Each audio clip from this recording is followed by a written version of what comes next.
Ahí estamos. Bien, vemos la segunda parte de la clase de hoy, el tercer día, donde a la mañana vieron todo lo que son los diseños mixtos, y ahora vamos a ver un caso particular, que son los diseños de medidas repetidas.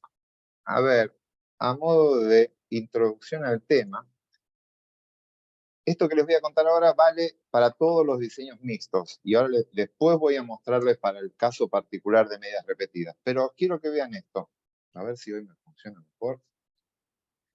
Acá tengo tratamiento A, tratamiento B. Tengo dos tratamientos. Y acá tengo individuos. Cada uno de estos puntitos es individuo de una variable de respuesta que medí. Si ustedes miran estos datos, estos datos que están ahí, ¿qué piensan? ¿Hay diferencia entre los tratamientos o no hay diferencia? Si yo hago un análisis estadístico acá, ¿me dará significativo o no? ¿Qué piensan? Y hay que hacerlo, pero posiblemente no, porque las medidas se parecen bastante. Bien, ¿por qué? Miro, la media de esto que estará por acá. Ah, no me adelantes. La media estará por ahí, la otra media estará por acá, pero tengo una variación bastante grande entre los individuos. Entonces, el cuadrado medio entre no va a ser tan grande con respecto al dentro, la F que voy a calcular no va a ser muy distinta a 1 y es probable que no haya diferencias significativas ahí. ¿Sí? Eso es lo que intuitivamente parecería que ocurre, sería lo esperable. Voy a plantear otra situación. Es lo mismo, la misma situación, pero les voy a dar una información nueva. Los datos son los mismos números de la variable respuesta de los tratamientos, pero les digo, este individuo que está acá, esta observación, pertenece a este mismo sujeto. Esta es este sujeto. Cada uno de estos datos proviene del mismo sujeto, de un mismo sujeto visto dos veces. Y ahora yo les muestro esto. ¿Se entiende? La misma cantidad de datos. Lo único que hice, le informé que hay un sujeto 1, un 2, un sujeto 3, son 10 sujetos distintos. Si lo ven así, intuitivamente, ¿qué creen que va a pasar ahora? ¿Aumenta la chance de que rechace la hipótesis o no? No da lo mismo. Aumenta. Aumenta. Lo ven eso, ¿no? Porque, ¿qué es lo que estamos viendo? Todos bajaron. En alguna medida chiquita, grande, lo que sea, todos bajaron. Ahora les voy a mostrar una tercera situación. Los mismos datos. Tengo que sacar esto. Pero no me deja pasar. Ahí está. Son exactamente los mismos datos que estaban antes, pero la información que les digo es, este sujeto que está acá es este que está acá. Este que está acá es este. Este que está acá es este. Y así les muestro esto. Son los mismos números. Al azar. Ahora, la probabilidad de rechazar esto con respecto al segundo bajó, subió, es la misma. Es más al azar. Bien. Parece. Se entiende que lo que estamos viendo acá, que el sujeto 1 bajó con el tratamiento 2, pero el último sujeto, que era el más chiquitito, aumentó con el tratamiento 2. Hay algunos individuos que aumentaron con el tratamiento 2, otros que casi no cambiaron y otros que bajaron un montón. Entonces, el comportamiento de los individuos, la respuesta de los individuos al tratamiento es muy, muy variable. Es como que hay una interacción ahí que mete. Entonces, los tres escenarios tienen los mismos datos de la variable de respuesta. Lo único que cambié es que en este son datos independientes, entonces ese error, esta variabilidad que hay adentro está totalmente descontrolada. No puedo saber a quién se debe, si es porque es un sujeto que siempre da alto y hubiese dado alto en los dos tratamientos o no. Acá le di la información, ojo, son individuos distintos, declaré al individuo en el modelo y encima, biológicamente lo que ocurrió es que todos los individuos respondieron igual, todos bajaron, así que es altamente probable que este diseño me dé significativo. Y en este declaré al sujeto, pero los sujetos hicieron cualquier cosa. Entonces, es altamente probable que el modelo no dé significativo. Entonces, fíjense que en el primer ejemplo, lo que me importaba como fuente de error era esta distancia. Esta distancia es mi medida de error en un modelo de datos independientes. Yo miro la varianza S. Acá no me importa esa varianza. Este individuo es alto y este individuo es bajo No me importa, eso está controlado, porque hay un factor aleatorio que me permite decir la varianza entre individuos está controlada. Y lo que me importa son los cambios. ¿Cuánto cambiaron? El error en este modelo donde yo declaro el individuo no es la distancia entre ellos, sino esto. ¿Qué tan paralelos o cruzados están los datos? Si todos los datos responden igual, una pequeña variación va a ser significativa. Si todos los sujetos responden igual, una pequeña variación va a ser significativa.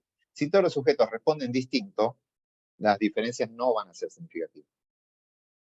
Entonces, hay que romper con ese mito de que cuando yo trabajo sobre el mismo sujeto, cuando hago los gráficos, que hago esto y veo barras, quizás cuando yo muestre los datos, estas dos barras, que parece que no son distintas porque las barras son muy grandes, esta pequeña caída puede llegar a ser significativa si el modelo está medido sobre el mismo sujeto varias veces. O sea, hay un modelo mixto. Entonces hay que tener mucho cuidado qué barras de error se muestran ahí. No todas las barras de error son igualmente informativas. Entonces, primer punto. Y el punto más importante acá es que declarar al sujeto, en este primer modelo no hay el factor aleatorio, pero sí, acá está el individuo como factor aleatorio, y acá declaro al individuo como factor aleatorio, puede ser muy, muy importante a la hora de buscar significancias en un modelo.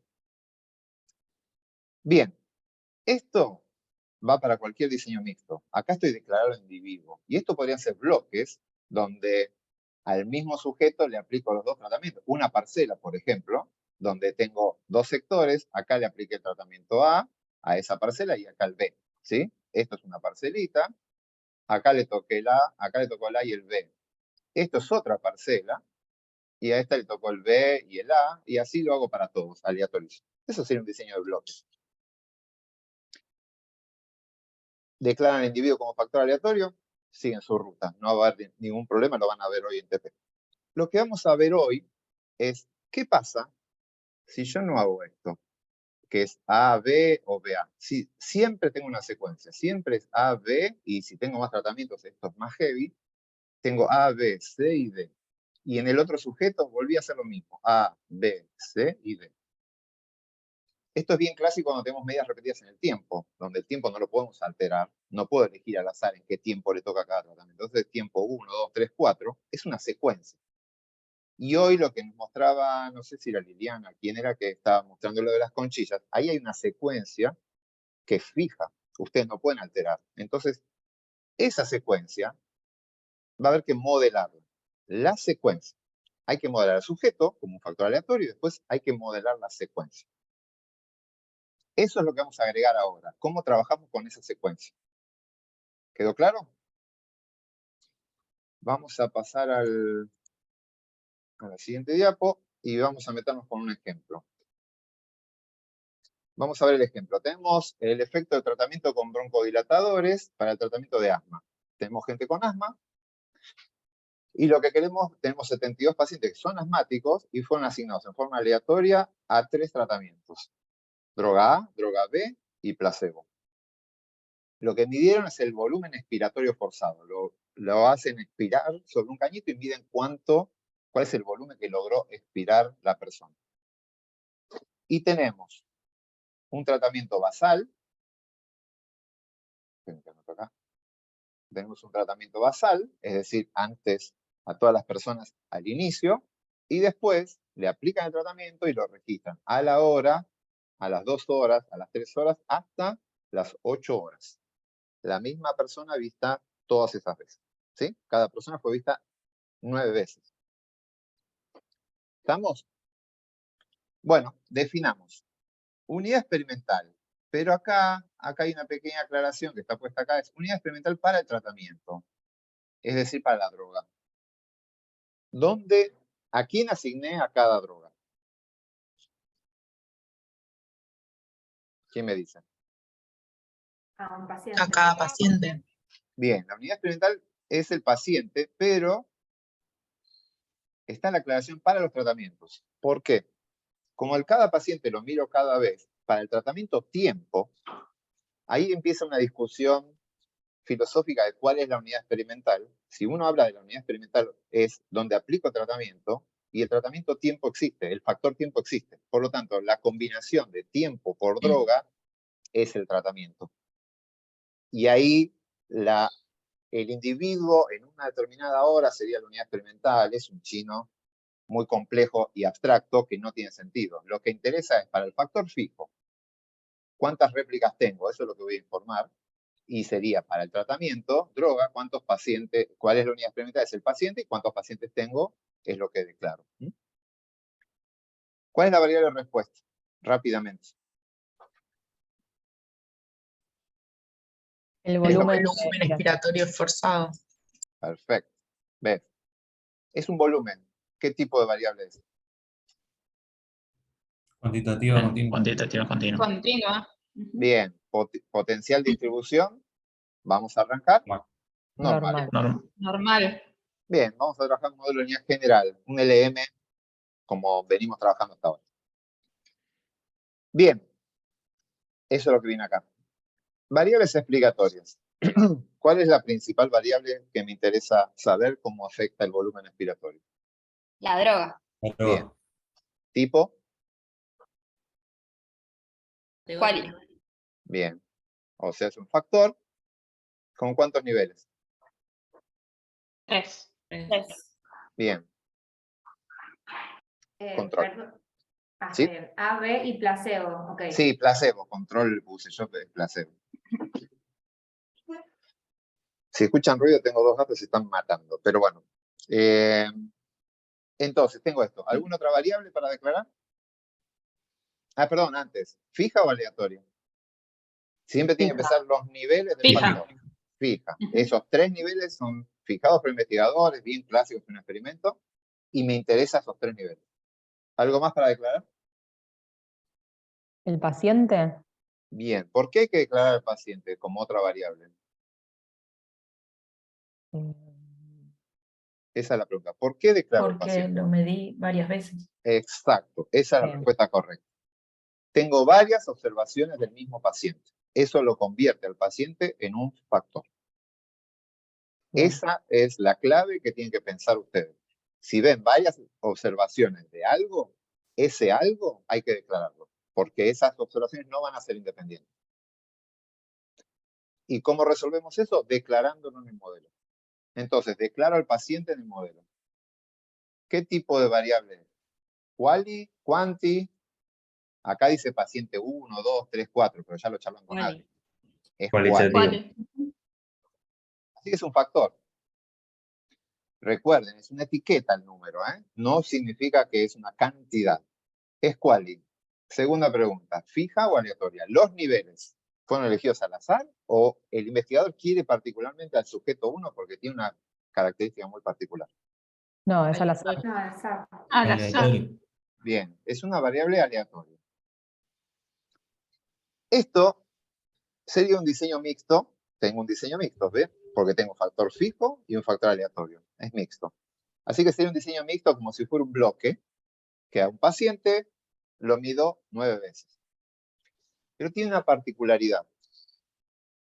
Si esto, para que sea un bloque clásico como lo que veíamos en Biome 1, el ejemplo típico de un bloque es lo que hacen los agrónomos, tengo una parcela gigante dividida en 9 y acá le tocaría el tiempo 1, acá le tocaría el tiempo 8, acá el 6, acá el 5, aleatorizo los tratamientos o las drogas en este caso. Acá tengo, perdón, me faltó un factor, mal. ¿Qué faltó? Uy, borré todo. Acá teníamos la droga, teníamos el paciente, pero nos faltó algo. Tiempo. El tiempo. Tiempo. Mal. Tiempo, me lo morfé. Está el tiempo. Es una variable, ¿sí? ¿Por qué? Porque los distintos sujetos, las distintas observaciones, esta observación fue medida en 1 hora y esta observación fue medida a las 2 horas. Así que es variable. Es una variable y va a explicar cambios en el ver. En el tiempo puede cambiar el ver. Así que el tiempo es una variable de interés, que me interesa ver cómo cambia el BEF en el tiempo. Este tiempo, hagamos el mismo razonamiento. ¿De qué tipo es? ¿Fijo o aleatorio? Fijo. Fijo, no elegí horas al azar. Fui a esas horas. Así que fijo. Y una pregunta interesante. ¿Quali o quanti? Es quali. El Ay, tiempo no quali, sé. Podrías tomarlo de ¿Cuánto? las dos maneras. ¿por qué? Porque el proceso, ¿cómo es? El proceso tiempo es una cantidad de tiempo, ¿sí? Sí, El 2 horas estuvo el doble de tiempo que 1 hora. Es Claro. una cantidad. claro. Sí, El es verdad. 4 estuvo el doble de 2 y estuvo 4 veces más que el 1. El problema es el basal ahí, que lo podemos poner tiempo cero. Entonces, técnicamente la variable es cuanti. Pero, las relaciones de los tratamientos que uno, de las variables de respuesta que uno quiere ver, no suelen ser lineales en el tiempo. Ya voy a spoilear un poco, pero en general suele haber picos y después decaen. Nada es lineal que decae siempre o sube siempre. Entonces, en general, cuando uno trabaja con medidas repetidas, lo normal, en el tiempo sobre todo, es tomarlo como cualitativo e irse al mundo de ANOVA. La variable es cuanti, pero créanme, en este caso conviene tratarla como cualitativa. Lo vamos a tomar como cualitativo con 9 niveles, pero lo podrían trabajar como cuanti. El problema que se van a encontrar ahí es que no es lineal la respuesta. Ahora les muestro el grafiquito. ¿Estamos hasta acá? Entonces, tengo dos variables fijas, tiempo y droga. Ahora vamos a ir al modelo. Y tengo el paciente como un factor aleatorio. Yo podría declarar al paciente como factor aleatorio y tendría un diseño mixto tradicional. Pero este ejemplo tiene una particularidad con respecto a los que vieron antes con Adri, que es este. Vean este gráfico. Este gráfico se llama Spaghetti Plot. Para todos los que trabajen con medidas repetidas en el tiempo, está el script, lo van a ver en TP. Guárdense este script porque es fantástico para mostrar la secuencia de cosas que están ocurriendo. Acá tengo la variable tiempo. Y acá tengo la variable respuesta. Y lo que hago es separo por tratamientos. Acá están los placebo, droga A y droga B. Y lo que veo son todos los puntitos, es un registro del BEF en cada momento. Y la línea es la misma línea que les dibujé antes, es declarar al sujeto como factor aleatorio. Al declarar al sujeto como factor aleatorio, el modelo construye esta línea que une todos los puntos, las 9 observaciones. Esta es una representación de esto. Esto representa bien los datos crudos que ustedes tienen. Entonces, lo que vemos, por ejemplo, veamos qué pasa acá en el A. Hay sujetos que están acá en verde oscuro que tienen alto BEF. Estos expiran mucho. Y tienen un cambio en el tiempo que parece que suben y después decaen. ¿Sí? Suele verse eso. En general se ve esa tendencia. Pero hay sujetos que tienen mucho BEF y sujetos que tienen poco BEF. Pero más o menos la tendencia parece ser la misma. Tienen un pico a la hora y después decaen.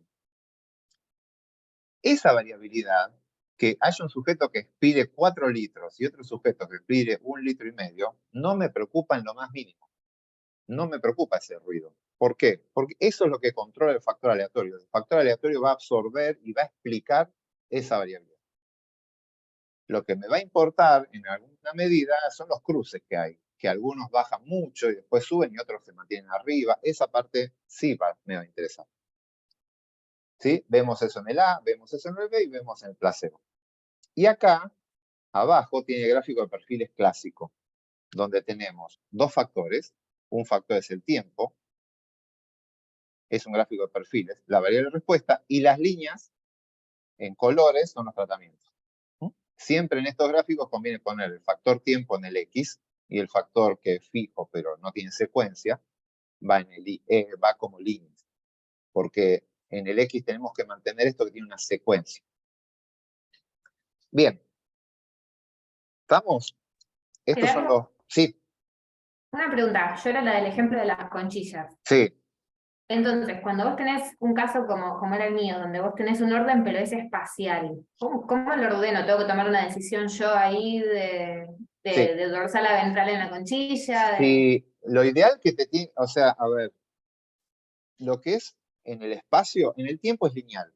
El tiempo no hay ninguna duda que es lineal. Lineal no la respuesta lineal, que el tiempo es una línea. Claro, sí. Entonces, acá no hay ninguna duda quién viene primero y quién viene después. Entonces, las secuencias temporales son fáciles de pensar. Las secuencias espaciales son un poquito más complejas, porque son en 2 dimensiones. Vos podés tener una secuencia en latitud y otra en longitud. En tu caso, haces un mapa XY. Entonces tenés dos y hay todos unos análisis espaciales mucho más complejos. Vos podés agarrar lo más obvio si tu unidad experimental, tus conchillas, tienen una estructura medio así, vos podés dividirla como la dibujó Adri. Yo vi eso, por eso hice esa secuencia, y la haces en un sentido. Lo que tiene que quedar claro es que los que sean vecinos queden reflejados como cercanos, y los que estén distantes, a eso lo vamos a ver ahora, queden reflejados en el gráfico distantes. Ok. Entonces, algunos ponen como una medida de distancia entre las observaciones, pero si no, bueno, pones zona 1, 2, 3 y las ordenás desde la izquierda a la derecha. Ok. Algo que te Perfecto. muestre tu gradiente de la mejor forma posible. Pero bueno, cuando es en el espacio entiendo que es 2D, entonces es más difícil mostrarlo en un solo eje. Entonces, los que trabajan, repito, con la estructura espacial exceden de este curso, pero hay todas unas técnicas que calculan distancias y demás para poder trabajar con eso. En tu caso no sería para hacerlo tan así, pero mínimamente mostrando un eje de gradiente estaría bueno. Perfecto, gracias. Bien, entonces, seguimos con esto. Pero ¿por qué no lo borra? Bueno, ya lo borrará. Tenemos nuestra variable, esto es promediando todos los individuos, el que está abajo, y acá es desgranándolo para cada uno. Bien, acá hay una secuencia, que les vengo repitiendo la palabra secuencia repetidas veces. ¿Por qué es importante? Las medidas repetidas generan secuencias en el tiempo. Entonces, acá están las definiciones de lo que estuvimos viendo hasta ahora. El diseño de medidas repetidas es cuando a una misma unidad experimental la medimos sucesivamente a lo largo del tiempo o en cierto orden. ¿Ves que no solamente es el tiempo, ¿sí? Uy. También con que haya un orden ya alcanza para que no haya azar. No son observaciones aleatorias. Esto nos da la información en las tendencias en el tiempo y cómo esa tendencia cambia según los tratamientos. También se lo conoce como datos longitudinales. Y acá aparece una palabra que lo vamos a usar bastante hoy. Las observaciones hechas sobre las mismas unidades experimentales están correlacionadas. Y ahora vamos a detenernos a ver esto. Esa correlación que se genera por medir sucesivas veces al mismo sujeto hay que modelarlo. Entonces vamos a modelar la estructura de correlación. ¿Sí? Entonces, si aparece la palabra medidas repetidas, va a aparecer automáticamente la estructura de correlación. Y vamos a ver distintos métodos de modelar la estructura de correlación. Y quiero que entendamos qué es esa estructura de correlación. ¿Por qué digo esto de que los datos están correlacionados? Bien. A ver qué viene acá. Bueno, hay dos líneas, dos estrategias de análisis que se pueden hacer cuando tenemos medidas repetidas. Uno son los modelos condicionales y otros son los que llamamos modelos marginales. Modelo condicional es el modelo sujeto específico. Es decir, hago un modelo mixto. Fíjense, declaro el factor fijo al tratamiento, al tiempo y a la droga, su interacción, y además le digo, mirá que todas las observaciones del mismo sujeto son dependientes. Declaro el sujeto como un factor aleatorio. Y el modelo termina ahí, como lo hubiesen hecho antes de esta charla, ¿sí? Con lo que vieron antes con Adri. Eso es lo que se llama un modelo condicional. Es un modelo sujeto específico. Entonces, cuando yo doy la respuesta, digo, un sujeto típico responde de esta forma a la droga, sube, baja, aumenta en el tiempo, no aumenta. Pero hablo de un sujeto típico, un sujeto promedio. Acá están las librerías con las que se hace eso. Otro enfoque es trabajar con modelos marginales. Marginales que estamos promediando. Ya vamos a trabajar sobre modelos no sujetos específicos, sino promedio. En promedio, la población hace esto. Ahí, en esos modelos, yo no voy a declarar al sujeto. No sé dónde está mi lápiz. Acá. Voy a declarar la parte fija y no voy a declarar al sujeto, pero voy a declarar la estructura de correlación que generó la existencia de esas medidas repetidas en el tiempo del mismo sujeto. ¿Se entiende? En uno declaro la parte fija y la aleatoria. Hago un modelo mixto. Y en el otro, hago un modelo solo fijo Digo, tengo estos efectos fijos, pero ojo que tengo una estructura de correlación y la declaro. ¿Mm? La respuesta de esto va a ser en promedio la población responde de tal forma a la droga, responde de tal forma al tratamiento, en promedio la población.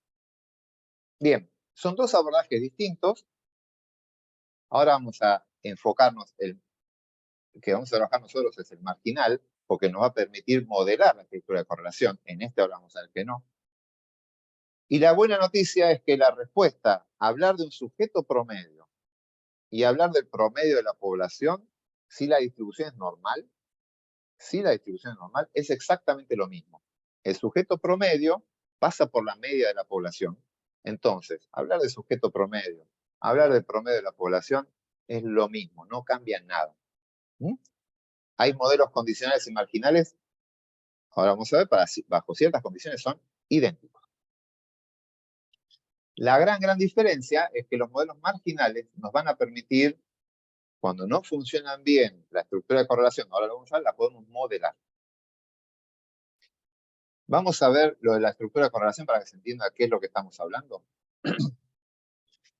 En la base de datos que les mostré al principio, yo les mostré las variables clásicas como lo tenemos. Teníamos el paciente, la droga, el tiempo y la variable de respuesta, el BEF. ¿Sí? Entonces tenemos el paciente 1, la droga 1, el tiempo 1, 2, 3, 4 hasta 9 y el BEF. Así estaba escrito antes. Eso es lo que se llama formato long. Todos los datos de la variable de respuesta, uno abajo del otro. Formato long. En medidas repetidas, podemos pasarlo al formato wide. ¿Qué es el formato wide? Dejo un solo renglón para cada paciente. Acá está el paciente 1. Y pongo todas las medidas repetidas de ese paciente en la misma línea. ¿Ven? Ahí están las 9 medidas, desde el basal hasta el 8. Todas las variables de respuesta registradas ahí. ¿Se entiende? Cada tiempo entra como si fuera una variable respuesta distinta. Es otro formato, es la misma información, ¿sí? Uno en vez de estar abajo, lo corro, lo pongo al lado, lo saco de abajo, lo pongo al lado y armo el formato wide. Van a tener en el script cómo pasar de formato wide a formato long en R. Es una sintaxis que lo convierte de uno al otro. Así que eso se puede jugar de uno a otro. ¿Por qué lo muestro en formato wide? Es para un tema intuitivo. Ustedes van a trabajar con el formato long. Las medidas repetidas, el modelo se hace con el formato long. Pero para mirar los datos, el wide es cómodo. Quiero que vean esto. A ver, quiero que vean un dibujito. Sí. Entonces, supongan que esta es la variable 1, esta es la variable 2, esta es la variable 3 y así hasta la variable 9. Sí, no sé ¿Lo si ven? soy yo, pero se está cortando. Sí, a mí también. Sí, sí, se está cortando. Nicolás, voy a estar. Ahí volvió Gerardo. Listo, desaparezco. Gracias, Momo. Sí, mi conexión a internet es medio precaria, por lo visto. Está medio complicado. Bueno, a ver. Sigue grabando. Perfecto. No se cayó eso. Bueno, vamos a tratar de seguir. No sé hasta dónde hemos llegado, pero estamos con formato wide. Eso creo que lo llegaron a ver. Entonces, el formato wide es tomar a cada tiempo, la variable de respuesta en cada tiempo, como una variable distinta. Entonces, veamos esto. Quiero que vean la estructura de correlación. ¿Cómo la vemos? El tiempo, saquemos al basal. El basal es un problema, de hecho ahora lo voy a eliminar, porque esto es antes de tomar, esto es la variabilidad que tienen los individuos antes del tratamiento. Vamos a sacarnos donde es más fácil, una vez que le apliqué el tratamiento, cómo responden los sujetos. Así que me voy a quedar entre el tiempo 1 y el tiempo 2. Veamos estas dos observaciones. Vamos a suponer que el individuo 1 es un individuo que, vamos a mirarlo por acá, su BEF es 2,68 a la hora. Parece ser un individuo bastante que expira poco, tiene un pulmón bastante chiquitito en el tiempo 1, a la hora 1. Entonces, esa persona tiene un pulmón chico. Por más que el tratamiento sea muy efectivo, no le va a duplicar el tamaño del pulmón. Entonces, en el tiempo 2 también va a tener un volumen chiquitito. Haya aumentado o haya bajado, va a ser chiquitito. Y vean, el sujeto 5 tiene un pulmón gigante, expiró 4 litros a la hora. Entonces, es esperable, por más que baje, suba o haga algo el tiempo, que no lo lleve muy a la mitad o a un valor chico. Sigue teniendo un valor alto. Por lo tanto, si yo grafico esos dos tiempos, esas dos variables, perdón, a la hora y a una hora y a las 2 horas, el individuo que tenía chiquito el pulmón, lo va a tener chiquito, va a tener un volumen chiquito a la hora 1 y va a tener un volumen chiquito a la hora 2, por lo tanto va a tener un valor por acá. Y el sujeto que tiene un megapulmón va a expirar mucho a la hora y va a expirar mucho a las 2 horas y va a estar acá. Por lo tanto, yo voy a tener todos los sujetos ordenados de esta forma. ¿Y qué voy a obtener? Que los tiempos van a estar correlacionados. ¿Ven esa correlación ahí? Es central que entiendan esto. Esta es la base de todo lo que vamos a hacer hoy. ¿Dudas? Es el momento, es ahora. Perdón, ¿Estamos? yo Sí. no escuché un gráfico. ¿Qué graficaste? Esta es la variable una hora. Grafiqué estas dos variables. Esta es la variable una hora y esta es la variable 2 horas. Es el volumen a la hora 1 y el volumen a la hora 2. Grafiqué estas dos cosas que están acá. Joya. Entonces, los sujetos que tienen valores chiquitos acá, también lo van a ser chiquitos acá. Y los que son grandes acá, van a ser grandes acá. Los que son intermedios acá, van a ser intermedios acá. Va a haber algún cruce, pero no demasiado grosero. Eso es nuevo. Si los individuos fueran independientes, si yo mido individuos distintos a la hora 1, los dejo y llamo a otros individuos para medirlos a la hora 2, esa correlación no existe, porque son sujetos distintos. Entonces no los puedo parear. No hay forma de que yo los paree. ¿Se entiende? Ahora vamos a ver más detalle. Entonces, ¿qué es lo que ocurre?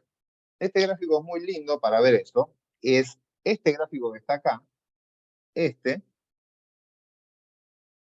que está ahí, es la hora 2 con la hora 1. Es el que yo les acabo de hacer recién. El gráfico que les dibujé yo. Tenemos en el eje Y, en este eje, la hora 2. Ahí están las 2 horas. Y en el eje X, la hora 1. ¿Ven la correlación que hay? Se ve perfecto. Este que está acá es la hora 2 con la hora 3. Son 1 hora de diferencia. También tiene una muy buena correlación. Entre la 3 y la 4, entre la 4 y la 5, entre las 5 y las 6, 6 y 7, 7 y 8. Hay una correlación muy, muy alta entre las observaciones de tiempos distintos. ¿Por qué? Porque es el mismo sujeto. Es obvio que esto va a pasar. ¿Estamos? ¿Hay alguien en el chat? Cada punto de gráfico es un individuo, exactamente. Cada punto de gráfico es un individuo. Y lo que es el gráfico les mostré recién, el anterior, hecho ahí, pero sistemáticamente con un solo script muy simple, les va a mostrar todo. Le hace todos estos gráficos, todas las combinaciones. Y si quieren información extra, acá le da la distribución del basal, por ejemplo, cómo se distribuye la variable, un gráfico de densidad de la variable. Acá la variable en el tiempo 1, acá la variable en el tiempo 2, en el 3, cada uno es la variable. Y acá el gráfico de correlación. Y si venimos acá arriba, a la diagonal superior, tenemos la correlación. Vean esto, yo quiero la correlación entre 1 y 2. Vengo al 2, vengo al 1, miro esta correlación. La correlación es 0,95. Y acá está el gráfico que me muestra esta correlación. Estos dos datos es lo mismo, uno gráfico y otro con un indicador. Uy, ¿se está cortando de vuelta?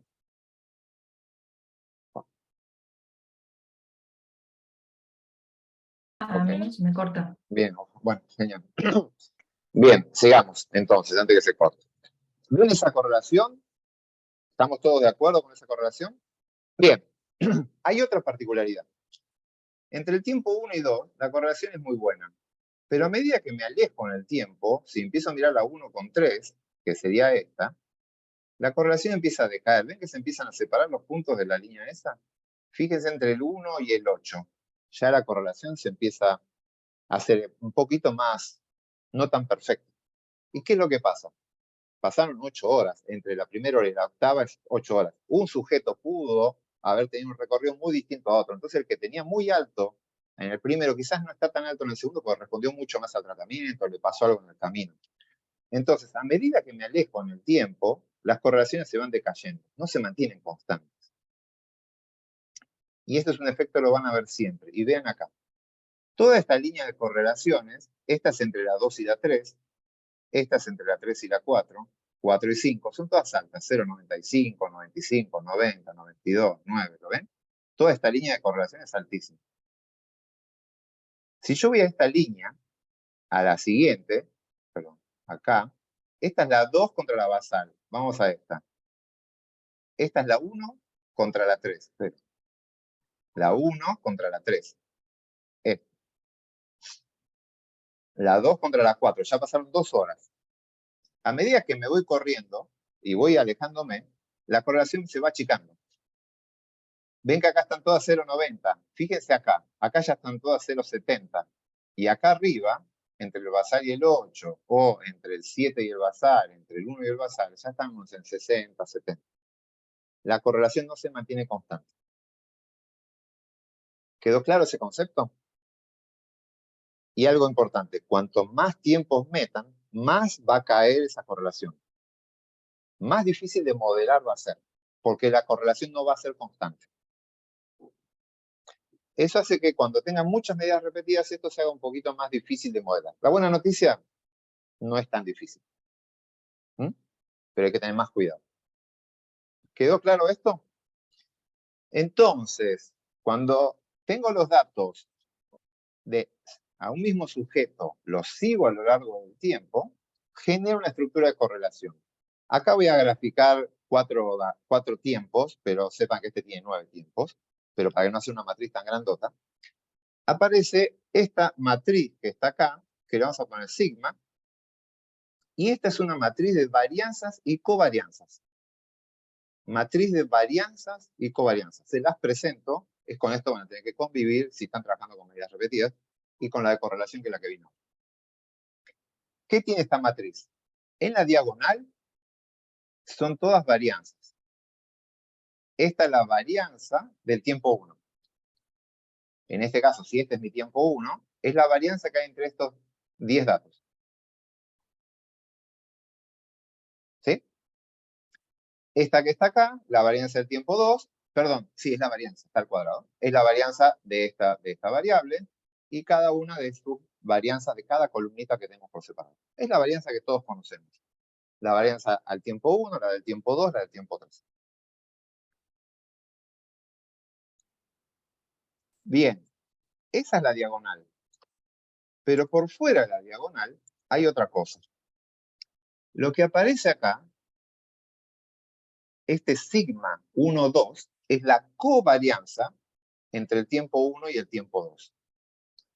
Voy a borrarlo de arriba. Es la covarianza entre el tiempo 1 y el tiempo 2. ¿Cómo covarían estos dos tiempos? La covarianza entre esas dos cosas. La varianza conjunta de las dos. Esto está muy emparentado, ahora lo vamos a ver, con la correlación. Una alta correlación, una alta covarianza. La diferencia es que la covarianza tiene las mismas unidades que la variable respuesta con la que estamos trabajando. Esas covarianzas, la varianza y las covarianzas están en litros. La varianza en litros al cuadrado. Pero están en unidades de la variable.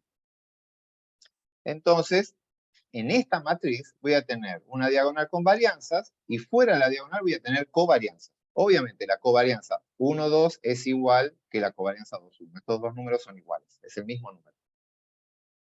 ¿Sí? Son simétricas. La diagonal para arriba y para abajo son lo mismo. ¿Quedó claro una matriz de covarianza, de varianzas y covarianza lo que es? Bien. Esto es lo que acabo de decir. La matriz es cuadrada, primera medida, y es simétrica. Bien, y esto es lo que les había dicho. No está estandarizada. Tiene unidades. Está en litros o litros al cuadrado. Si alguien la quiere comparar esta matriz con algo que está en centímetros cuadrados, no es comparable. Bien, hay una forma de estandarizar esto que es, en terminología, cuando aparece sigma, es la matriz a nivel de la población. Sigma son todos parámetros que están acá. Sigma mayúscula es esta sigma minúscula. Cuando aparece sigma mayúscula es la matriz de varianza-covarianza poblacional. Y cuando aparece así mayúscula, es la matriz de varianzas y covarianzas de la muestra. Donde acá irían las S, la covarianza de cada muestra. ¿Estamos?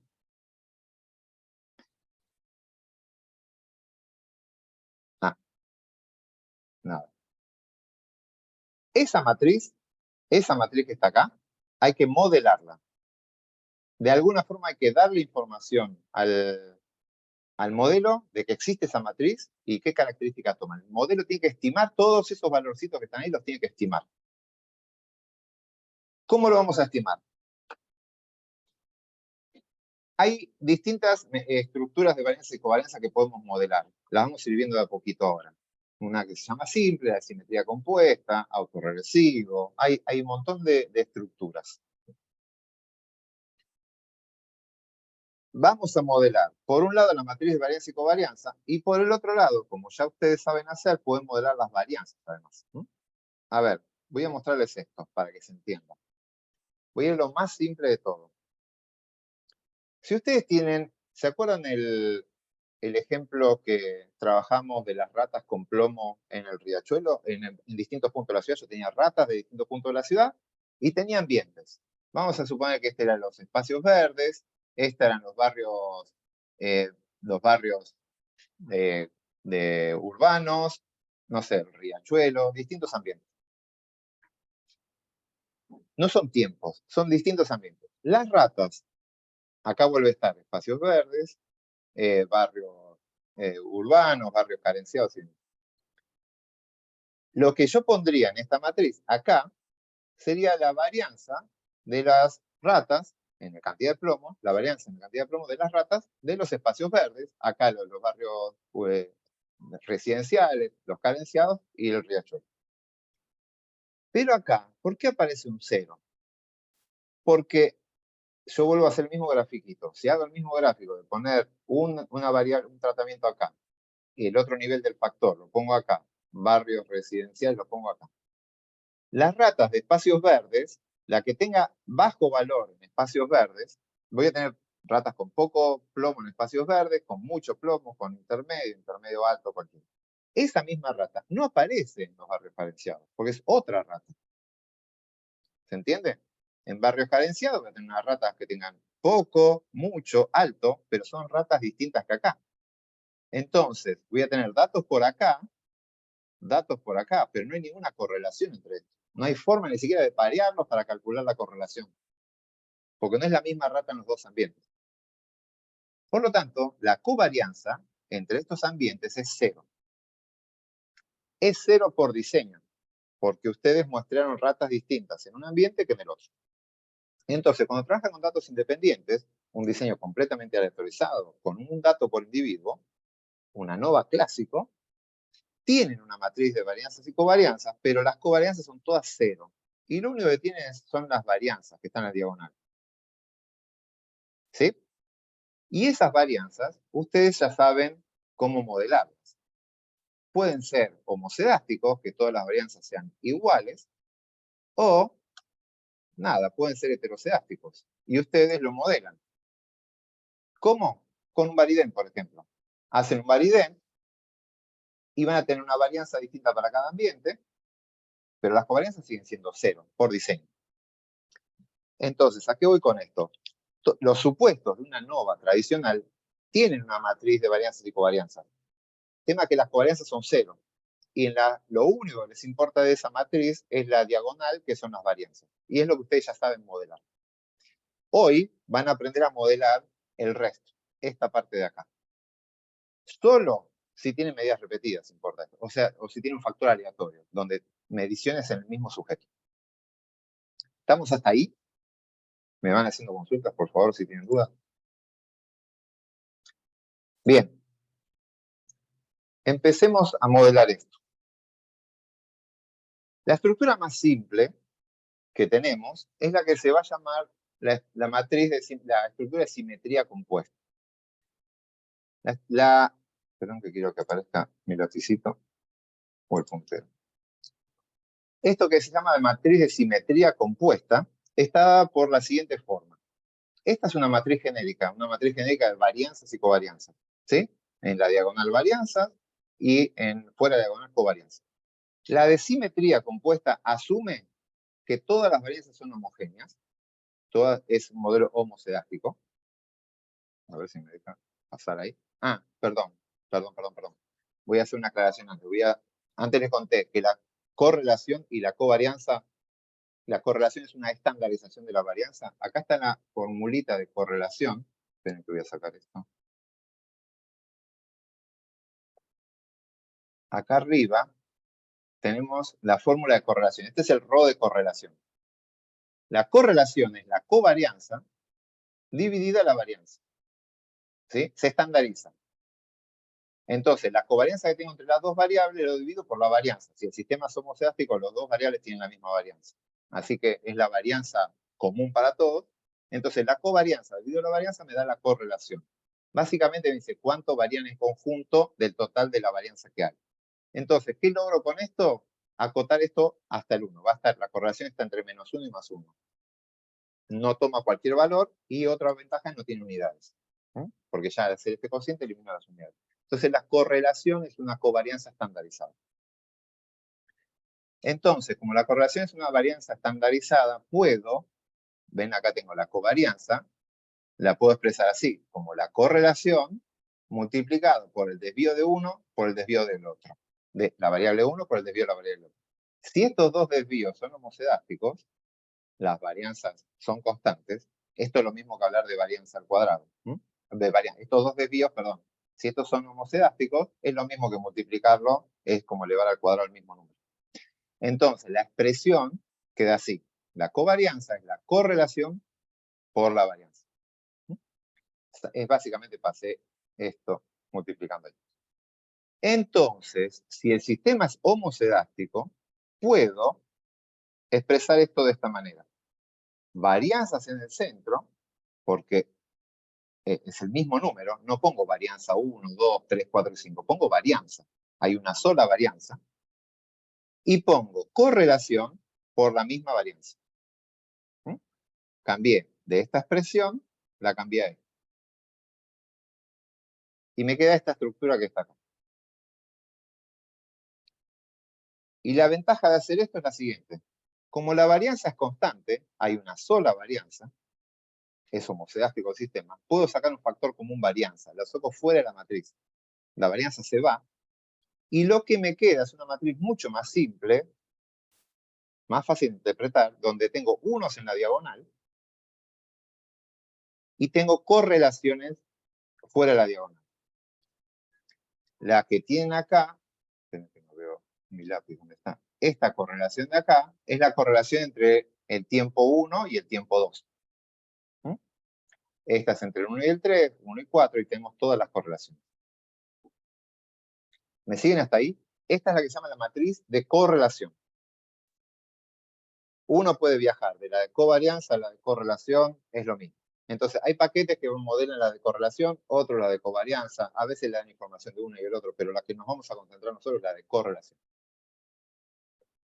Bien, el caso de modelo de simetría compuesta, este caso particular, asume lo siguiente. La varianza es constante, así que la puedo sacar como factor común, y las correlaciones son constantes también entre tiempos. Varianzas constantes, correlaciones constantes. Es un poco restrictivo.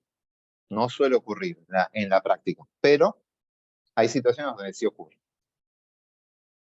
Entonces, estamos en la situación donde las correlaciones se mantienen constantes a lo largo del tiempo y las varianzas entre tiempos también se mantienen constantes. Entonces, puedo sacar la varianza de afuera y tengo que estimar un solo parámetro. Obviamente, siempre tengo que estimar una varianza. Todos los modelos de regresión no estiman una varianza. Pero el chiste de acá es que estimo una sola correlación, un solo número voy a estimar. Y ese número se lo voy a poner a toda la matriz. Por lo tanto, es un método de modelado de matrices bastante barato. Con un solo valor estimado, completo toda la matriz. ¿Dudas, consultas? Quiero escucharlos, a ver cómo están, si me pudieron seguir. ¿Están acá o se corté y sigo hablando solo hace rato? Sí, sí, estamos. Ah, bien. Están Están procesando. todos explotados. Ok. Si ven cortados son ustedes que se les está entrelazando el cerebro y no tanto la conexión a internet. Entonces. Bien. A ver. Esto es así. Es un poquito más complejo. Se va haciendo más complejo. Tienen que volver a familiarizarse ahora con este nuevo concepto de matrices, de varianza. Ya no se habla de varianza general, sino una matriz de varianza y covarianza. Y en este caso, una matriz de correlación. En donde tengo esto. ¿Alguien en el chat está preguntando? Bien. Entonces, vamos a seguir. Este es el primer caso. El primer caso que es el de simetría compuesta. Estamos asumiendo que pasa esto. No es lo más común. Si ustedes se acuerdan del grafiquito que estuvimos viendo, entre el tiempo 1 y tiempo 2 hay una correlación muy fuerte, pero entre el tiempo 1 y el tiempo 3 ya la correlación decae, y entre el tiempo 1 y el tiempo 4 sigue cayendo. Y como tenemos 9 tiempos, entre el tiempo 1 y el 9 la correlación va a ser completamente distinta a la 1. Por lo tanto, suponer una matriz de simetría compuesta es medio jugado cuando uno tiene muchas medidas repetidas en el tiempo. No suele servir, no es una buena opción. Entonces, bueno, acá el número de parámetros, acá está la forma como se la llama en R, ya lo van a ver en TP, pero la matriz de simetría compuesta, este es el nombre que recibe CORE-COMP-SIM, correlación de simetría compuesta. La cantidad de parámetros que hay que estimar es uno solo, es el RO, la varianza que siempre hay que estimarla, y se agrega un solo parámetro. Es bastante barato. Entonces, asume igual correlación entre cualquier pares de tiempos a lo largo de todas las medidas repetidas. Bien, entonces, ¿qué pasa si las correlaciones no se mantienen constantes en el tiempo? ¿Cómo podemos solucionar esto? Vean lo que pasa con estos datos. Estos son los que pasan en estos datos. Esto es un heatmap, también tienen el script para hacerlo, pero básicamente es una matriz de correlación. Es la mitad, porque como es simétrico, solo muestra la mitad de abajo. El basal lo vamos a sacar porque el basal compara algo sin tratamiento versus algo con tratamiento. Entonces, como los distintos individuos recibieron distintos tratamientos, un tercio recibió A, un tercio recibió B y un tercio recibió placebo, las correlaciones se rompen simplemente porque estamos comparando cosas raras. Por lo tanto, el basal, es más, es recomendable sacarlo de la base de datos. Ahora les cuento cómo se puede analizar. Pero concentrémonos desde el 1 hasta el 8.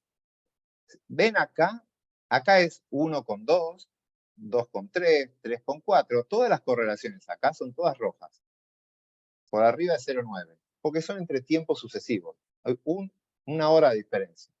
A medida que me alejo, si miro acá, esto es entre 2 horas, entre 3 horas, entre 4, entre 5, entre 6 y este 7. ¿Ven en esa diagonal cómo se van poniendo más azules? ¿Va cayendo la correlación? Hay algún temita ahí con la hora 7, algo pasó, ven que tiene otro color, pero la tendencia general es que a medida que me alejo en el tiempo, la correlación cae. Y acá se lo ve bien en este gráfico. Las correlaciones entre tiempos sucesivos, entre 1 y 2, están por encima de 0,9. A 2 tiempos está en baja y va bajando a medida que me alejo entre los tiempos. Esto nos dice que las correlaciones no son constantes. Suponer simetría compuesta va a generar una mala estimación de nuestros parámetros, porque va a asumir que la correlación es constante cuando no lo es. Y eso va a implicar en todas las estimaciones que haga el resto del modelo y los p-valor que calcule van a estar mal hechos. No van a ser confiables. ¿Qué alternativas tengo? Vamos a ver alternativas cuando la correlación no es constante. Esta alternativa es muy, muy ingeniosa y muy barata, y es la más utilizada. Y si están trabajando con medidas repetidas, esto es lo que van a tener ustedes que trabajar. Vean acá. La alternativa es la siguiente. Acá tenemos los 4 tiempos, de vuelta están acá los 4 tiempos, saco la varianza del factor común, me queda mi matriz de correlación, con unos acá, y lo que voy a estimar es una correlación entre tiempos sucesivos. Esta es la correlación que hay entre tiempo 1 y tiempo 2. Entre tiempo 2 y tiempo 3, y tiempo 3 y tiempo 4. A eso le voy a poner un mismo valor. Estimo una correlación entre tiempos sucesivos. Eso es lo que estimo. Y una vez que tengo ese numerito... Perdón, ¿no? una pregunta. Sí. Para poder hacer esa estimación, digamos, de asumir esa correlación, ¿los tiempos tienen que estar distanciados igual entre sí? Sí, hay 2 opciones. Acá está justo acá abajo. Esta que les voy a mostrar, que es el autorregresivo de orden 1, es equidistante. Pero existe una opción para cuando no son equidistantes. Están las 2 Perdón, me opciones. adelanté. Okay. Sí, ahora lo vamos a ver. Pero sí, está bien porque es importante lo de las distancias, para que entiendan lo que viene ahora. Entonces, estas correlaciones están distanciadas en 1 hora, exactamente en 1 hora. Entre el 1 y 2, 2 y 3, 3 y 4. Pero hay 1 hora de distancia entre ellos. Entonces, es de esperar que si hay 1 hora de distancia, la correlación sea la misma. Entonces, le voy a poner el mismo número a todos los que estén a 1 hora de distancia. Y cuando tengo que calcular a 2 horas de distancia, lo que voy a hacer es elevar al cuadrado esa correlación. Simplemente la elevo al cuadrado. Si está a 2 horas de distancia, es la misma correlación elevada al cuadrado. Ven acá que es entre 1 y 3, es la correlación al cuadrado. Y acá entre 2 y 4 es la correlación al cuadrado. Y si la distancia es de 3 tiempos, la elevo al cubo. ¿Sí? Esto es como si la primera la elevo a la 1, porque hay 1 hora de diferencia, un tiempo. La segunda la elevo al cuadrado, porque hay 2 horas de diferencia. Y la tercera la elevo al cubo, porque hay 3 horas de diferencia. 3 tiempos. Y si hubiese una cuarta, quinta, sexta, sigo agregándole, aumento el exponente. Pero estimé un solo valor, estimé una sola correlación. Es la misma correlación en todos lados, pero en una está elevada al cuadrado, al cubo, a la cuarta, a la quinta. ¿Qué logré? Veamos, si yo calculo la correlación muestral entre el tiempo 1 y 2, y me dio, no sé, de 0,7, entre 1 y 2 me da 0,7, cuando quiera calcular la correlación entre 1 y 3, ¿qué tengo que hacer? Entre 2 horas de diferencia, tengo que agarrar a 0,7, y le elevo al cuadrado. Eso es lo que me dice ahí. 0,7 al cuadrado, 0,7 por 0,7 es 0,49. Entonces, como es un valor entre 0 y 1, cuando lo voy elevando al cuadrado, voy bajándolo. Si lo elevo al cubo, lo bajo más. Si lo elevo a la cuarta, lo bajo mucho más. Entonces, de esta forma voy haciendo decaer exponencialmente. Lo que logro es que la correlación decaiga exponencialmente a medida que aumenta el tiempo. ¿Lo ven? Es una forma muy, muy ingeniosa de resolver y modelar una matriz muy grande. Puedo modelar matrices muy grandes con esto, que representan bastante bien a los procesos que estudiamos. Y es muy barata. Solo estimé un parámetro, que es una sola correlación. Estimé una sola correlación. Y después le elevo al cuadrado, al cubo, en función de la distancia que tienen los datos. Es un sistema súper ingenioso. Se llama autorregresivo de orden 1, porque le importa lo que le pasó en el tiempo anterior. De orden 1 es que lo que me pasa hoy depende de lo que pasó el tiempo anterior. ¿Qué sería esto? Las correlaciones son entre tiempos sucesivos, solamente un tiempo. Lo que le pasa en 2 tiempos, bueno, tengo que elevar al cuadrado. Autorregresivo de orden 1 es lo que me pasa hoy, depende de lo que pasó en el tiempo anterior, un tiempo anterior. La forma de escribirlo es core AR1 y es muy útil cuando tiene muchas medidas repetidas y la correlación decae exponencialmente en el tiempo. ¿Sí? ¿Dudas, consultas? ¿Cuánto se considera repetidas a partir? ¿A partir de cuándo es mucho? Se me entrecortaba, Ajá. Liliana. ¿A partir de cuándo es mucho? No, a ver, En general, si tienen dos medidas repetidas, no va a haber problema porque hay una sola correlación posible. Así que si tienen dos medidas repetidas, simetría compuesta, autorregresivo, todos van a dar igual porque hay una sola correlación para medir. ¿Se entiende, no? Porque es una matriz muy chiquita, tiempo 1, tiempo 2. Acá tienen la varianza del 1, la varianza del 2, y hay una sola covarianza posible, la 1, 2. Así que cualquier método que uses da lo mismo. Ya cuando tenés 3 tiempos, te aparecen 2 covarianzas, ahí se empieza a complicar más. Bien. Con 4 tiempos, 5 tiempos, ya la simetría compuesta no funciona. Yo he visto Bien. 3 tiempos, simetría compuesta funciona, pero 4, 5 ya se complica. 8, ni hablar. 8, 9 tiempos como tiene esto, yo iría directamente al autorregresivo. Pero lo bueno es que ustedes pueden con R correr todos los modelos, la sintaxis es simple, corren distintas estructuras de simetría y después cómo comparan. ¿Cómo se les ocurre que podrían comparar modelos que den buenos supuestos, ¿no? Los gráficos ¿A y C? también. A y C. A y C les va a decir a ustedes si el modelo es verosímil y parsimonioso. Entonces, les va a decir, ¿hace falta calcular un coeficiente más para modelar esto o no? Entonces, comparan por AIC. El AIC les va a decir qué tan verosímil es el modelo y cuánto, y los penaliza por la cantidad de parámetros. Así que el procedimiento en la práctica es bastante simple, de hecho. Lo que hay que entender es qué es lo que está haciendo el modelo. ¿Estamos? Bien. Bien.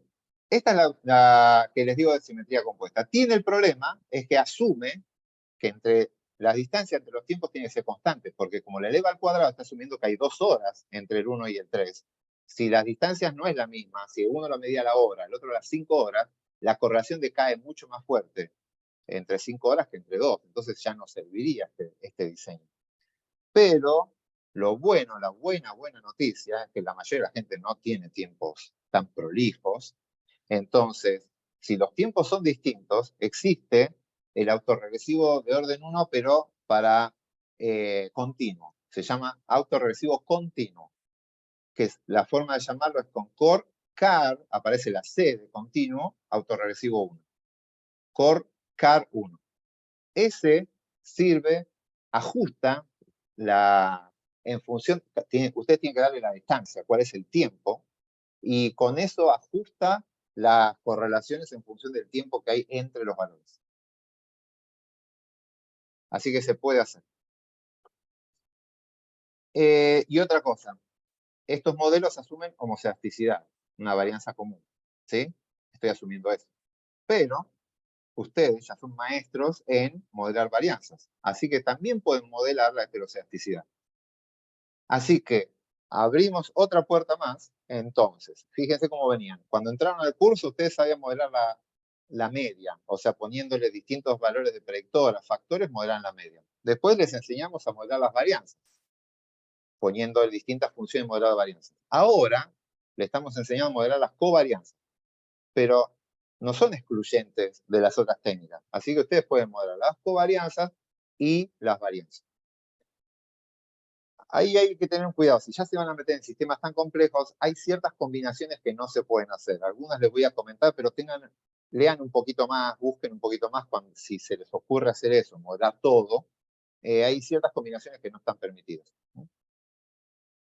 Pero bueno, se puede modelar. Después, hay una matriz.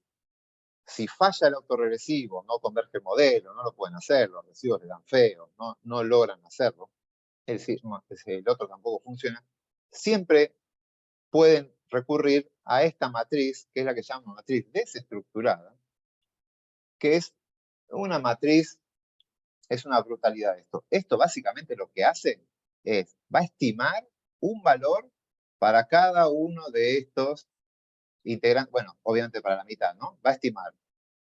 Depende del paquete, estima las varianzas y las covarianzas por separado. Y hace una estimación para cada covarianza.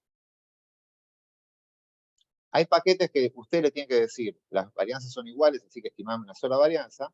Y por otro lado le dicen, estimame muchas varianzas porque es heterocedástico, o sea, pueden optar. Y a otros paquetes le dan desestructura y ya les estima todo. Creo que lo ven en TP, no sé en Momo si lo ven creo que en TMB, bueno, después eso charlen en TP. Pero a lo que voy es esto. Toda esta parte de acá,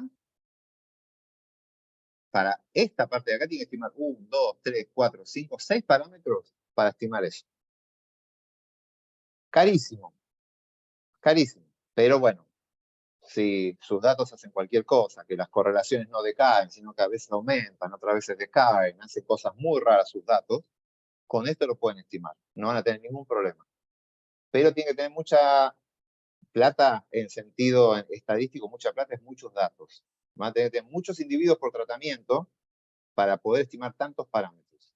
Se hacen modelos muy, muy grandes, muy pesados, y ustedes tienen que tener respaldo para estas estimaciones. ¿Y qué es respaldo? Datos. Si estamos trabajando con las conchillas que nos contaban hoy, muchas conchillas por tratamiento, si hay tratamiento, ¿no? En este caso es solamente la medida repetida, o sea, la zona. Pero si tienen acá, por ejemplo, el BEF, tengo que tener muchos individuos para la droga A, muchos para la B y muchos para la C para poder estimar tantos parámetros. Pero bueno, la opción está, se las ofrezco, después ustedes úsenla conscientemente. La forma de decírselo es Core Sim M.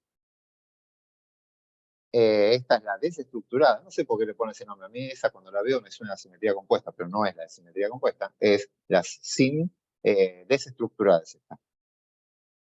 Funciona, debería funcionar siempre, pero es muy cara. Muchos, muchos datos. Muchos parámetros para estimar, muchos datos para respaldar. Bien, esas son las que vamos a ver acá. Existen otras, hay otras alternativas intermedias, pero acá ya vemos lo general. La más simple es la simetría compuesta, la autorregresiva, que funciona mucho cuando tiene medidas repetidas, y cuando no hay con qué darle, la desestructurada sale al rescate. ¿Estamos? ¿Quedó claro? Bien. ¿Cómo vamos a plantear el modelo? Vamos a escribir el modelo. El modelo, como yo les dije recién, nosotros vamos a trabajar con modelos que son marginales. El modelo marginal no declara a los sujetos. No vamos a hacer un modelo mixto. Es un modelo fijo. Y el modelo va a estar escrito de la siguiente forma. Primero la variable de respuesta, como siempre. Después viene la parte, bueno, estamos en un modelo planteado como si fuera ANOVA, en el formato ANOVA, donde pongo una media y después pongo los efectos. Este alfa sub i, ¿qué sería? ¿El efecto de qué? Está escrito acá abajo, pero no lo lean. ¿Qué era lo primero que habíamos visto en este ejemplo? ¿Quién me dice? ¿El factor fijo era? Bien, teníamos un factor fijo que era la droga. Este sería el efecto de la droga, con 3 niveles de I. Como el alfa control, el alfa placebo, el alfa A y el alfa B. El B es el otro factor que está dando vuelta. ¿Qué era? El otro factor fijo que está dando vuelta. Tiempo. El tiempo, ¿sí? Acá tengo el tiempo. Con J, que ahora les explico un poco más. En este caso saqué el basal. Son desde el tiempo 1 hasta el tiempo 8. Son 8 niveles. 8 tiempos. Y acá aparece la interacción. Tiempo por tratamiento. ¿Por qué aparece la interacción? ¿Cómo están el tiempo y el tratamiento? ¿Son factores anidados o cruzados? Si yo pongo acá tiempo y acá tratamiento A, B y C, de tiempo va a tiempo 1, 2, hasta 8, los sujetos de tratamiento A fueron vistos en todos los tiempos. Los del B, hay registros de B en todos los tiempos y registros de C en todos los tiempos. Y es más, tengo réplicas acá. Tengo varios sujetos del A en el tiempo 1, varios sujetos del B en el tiempo 1 y tengo eso para todos los tiempos. Todas estas celditas están cubiertas con varias réplicas. 10, de hecho, si está todo balanceado, si no se murió nadie en el camino. Por lo tanto, es un diseño cruzado. Está cruzado y tengo réplicas. Por lo tanto, esta interacción es perfectamente estudiable. La podemos estudiar. ¿Estamos con eso? Sí. Esto, no quiero distraer mucho acá. Esto es una alternativa que a Adri le gusta mucho, que es sacar al basal de la lista esa y ponerlo como un factor fijo aparte. Es como decir, ¿cómo eran las personas antes de aplicar los tratamientos? Entonces le pongo el volumen expiratorio previo a los tratamientos como una covariable.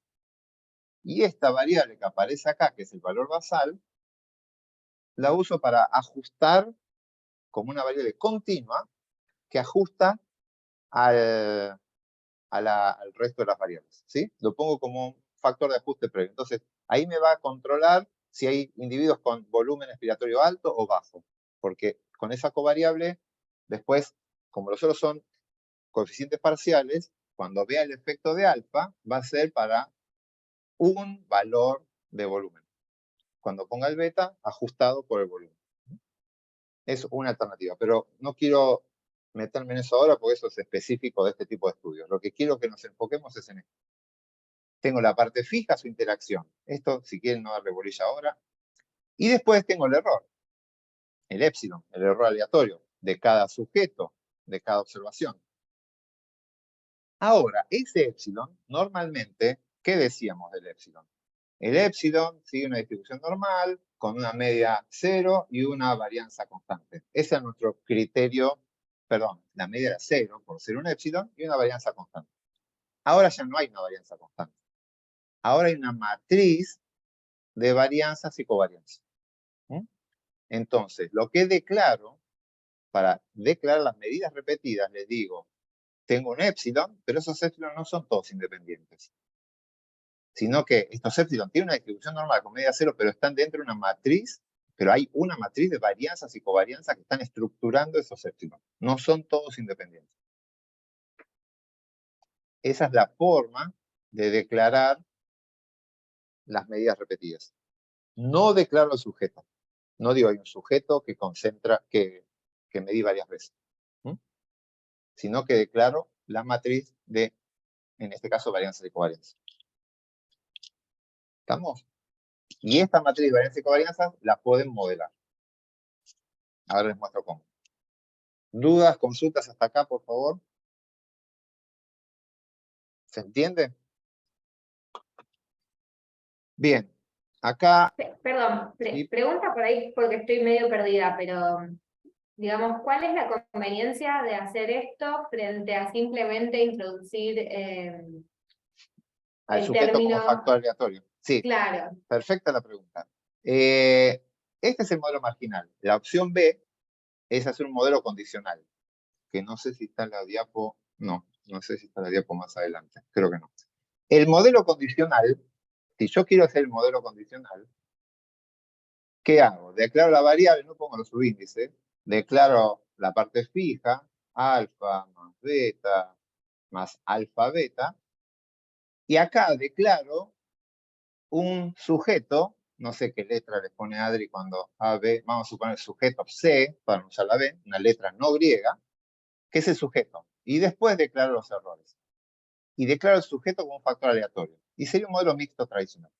El problema, cuando ustedes escriben eso, lo que hacen, y esta es la novedad, cuando hacen eso, inducen una estructura de simetría compuesta. Al hacer eso, hacer un modelo condicional, la única matriz que genera el modelo condicional es la de simetría compuesta. Asume una matriz de simetría compuesta. O sea, asume que todas las correlaciones son constantes, que todas las varianzas son constantes. No pueden salir de ahí, no la pueden modelar si están en este modelo. Esa es la gran contra de un modelo condicional. Entonces, Profe, ¿puede repetir qué es lo que asume ese modelo? sí, este modelo, que es el mixto, el condicional, el mixto, que pusieron al sujeto como factor aleatorio, asume que la estructura de varianzas y covarianzas es del tipo de simetría compuesta. Voy a ir para atrás. Asume esto. Voy a limpiar esto.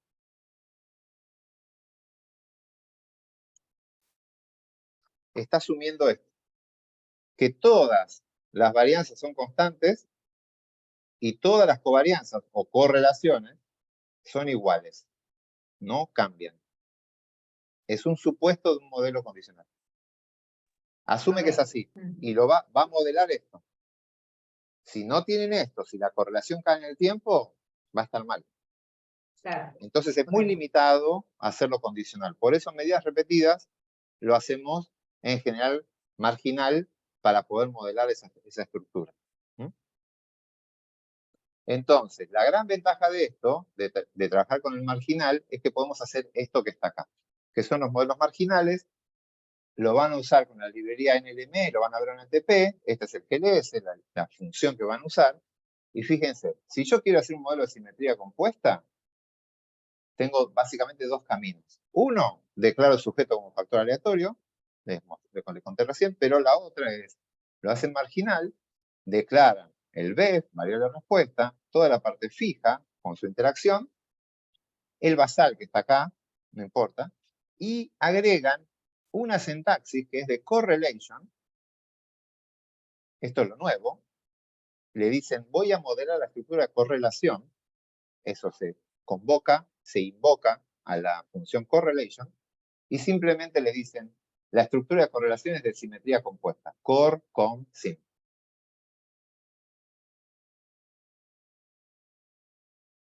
Y acá tienen que agregar esto, este form, esta estructura que aparece acá, es para decirle que el que están midiendo repetidas veces es al paciente. Tienen que usar esta sintaxis para decirle, ojo, el paciente es el que medí repetidas veces.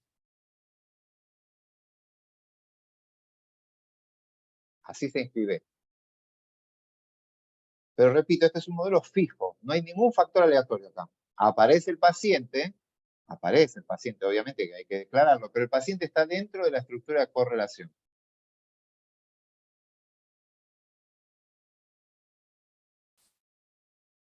¿Sí? Y lo que les decía antes, tienen la opción de, al modelo de simetría compuesta, modelar varianzas, además. Si quieren combinar cosas, ustedes pueden tener la parte fija como siempre, y después ponen la estructura de correlación, simetría compuesta, y además ponen un weights para modelar varianzas. Y acá pusimos un varidén. Y el varidén para cada tiempo. Y acá entren a jugar. Les digo, hay algunas combinaciones que van a tener problemas, los modelos no convergen, porque hay ciertas cosas que no están permitidas. Y son modelos no identificables, que no los puede calcular. Pero hay otras combinaciones que sí. Por ejemplo, esta es válida. Si modelan a una estructura de correlación de simetría compuesta y al tiempo le modelan la varianza, es válida, se puede hacer perfectamente. Y simplemente después comparan el modelo 1 contra el modelo 2, miran el AIC y se fijan cuál es mejor. Sigo mostrándoles opciones. Modelo 3, un autorregresivo voy a hacer, pero suponiendo homoselasticidad. Correlation, declaro la correlación, pero uso la función cor_ar1. Después va la misma estructura. Al paciente es el que mido repetidas veces. A esta es la base de datos, ¿sí? BD es la base de datos. Profe, igual puedo hacer una consulta ¿Sí? que no sé si es porque yo me perdí o qué, pero no cuando se usaba CoreAR, uno era como entre dos tiempos nada más o algo así. No, estima la de dos tiempos, pero la usa para toda la matriz. A ver, repito ese concepto.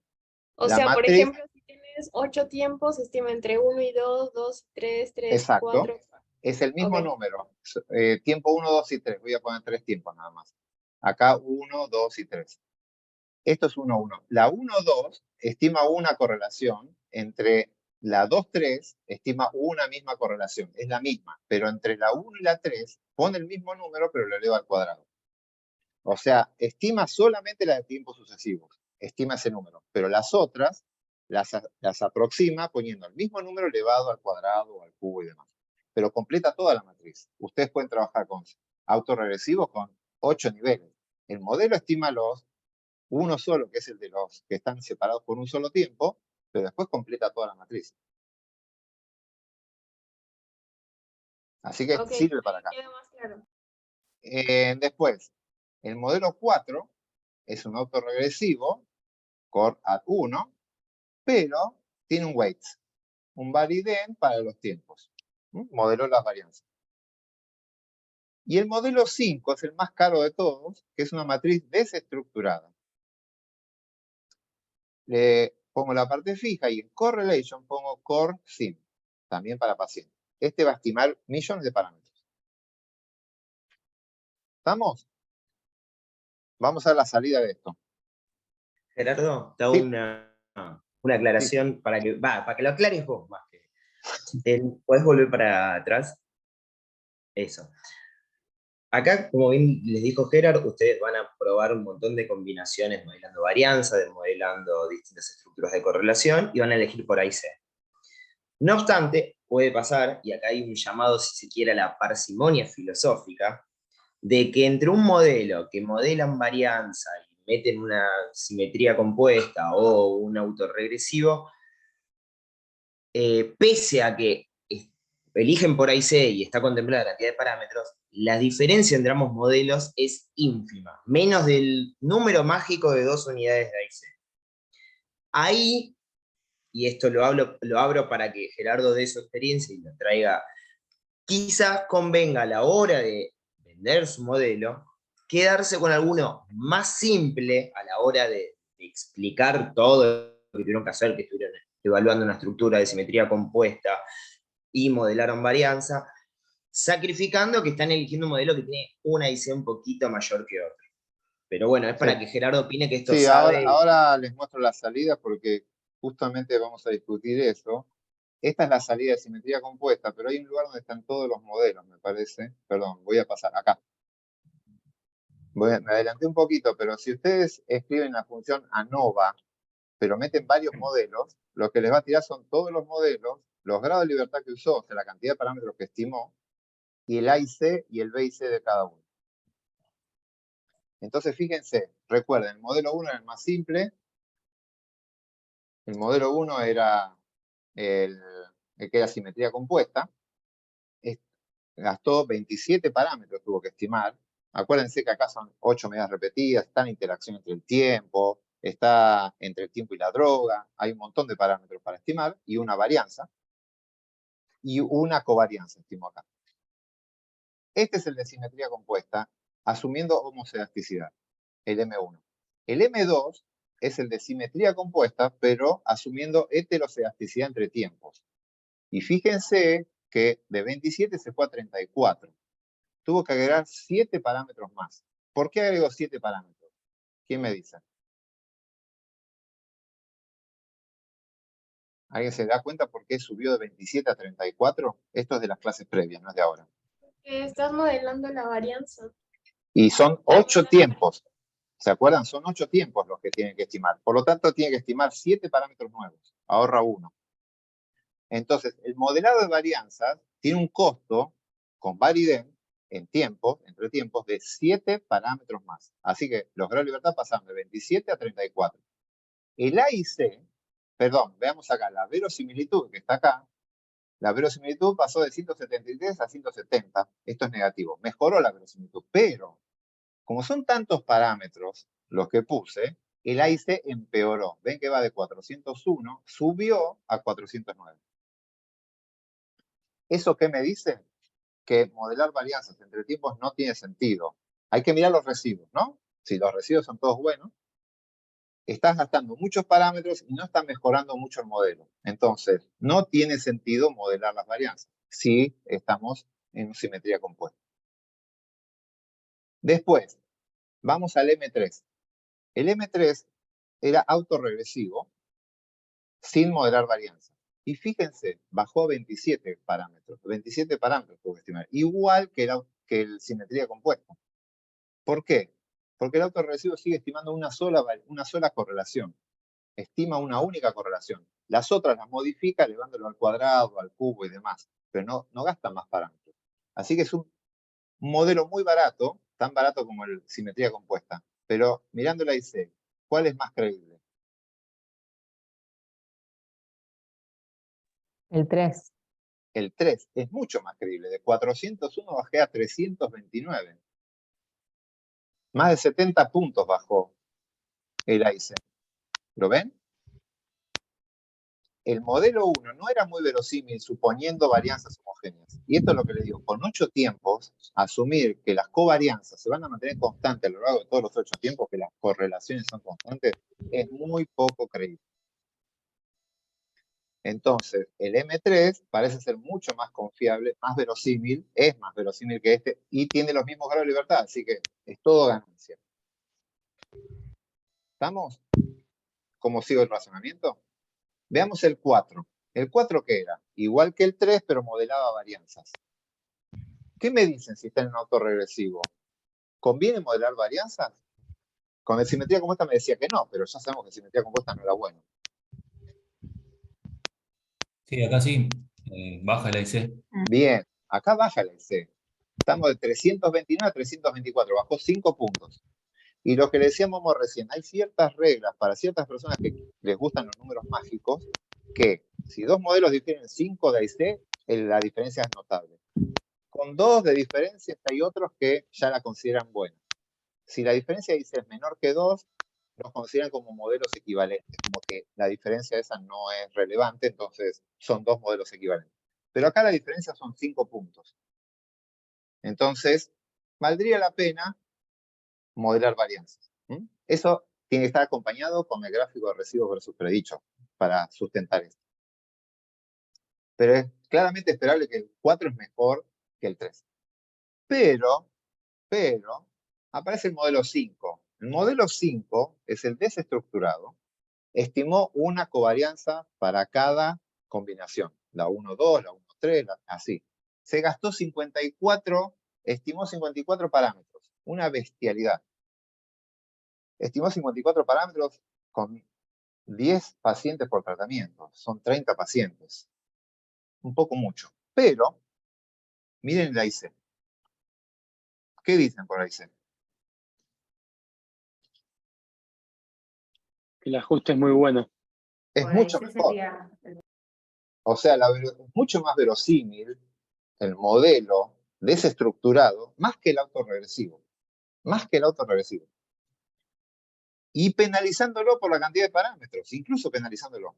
Entonces baja. Pero a mí, personalmente a mí, no me gusta estimar 54 parámetros cuando tengo 30 personas. ¿Sí? Está bien que tengo medidas repetidas, tengo datos, tengo mucho más, pero personas independientes, tengo, creo que son 60 en este estudio, por lo que entiendo. Perdón, 10 por tratamiento, son 30 personas. Y eso lo pueden ver con el BIC. ¿Ven que el AIC y BIC se los mostramos como dos métodos de ver qué tan verosímil es un modelo penalizando por parsimonia?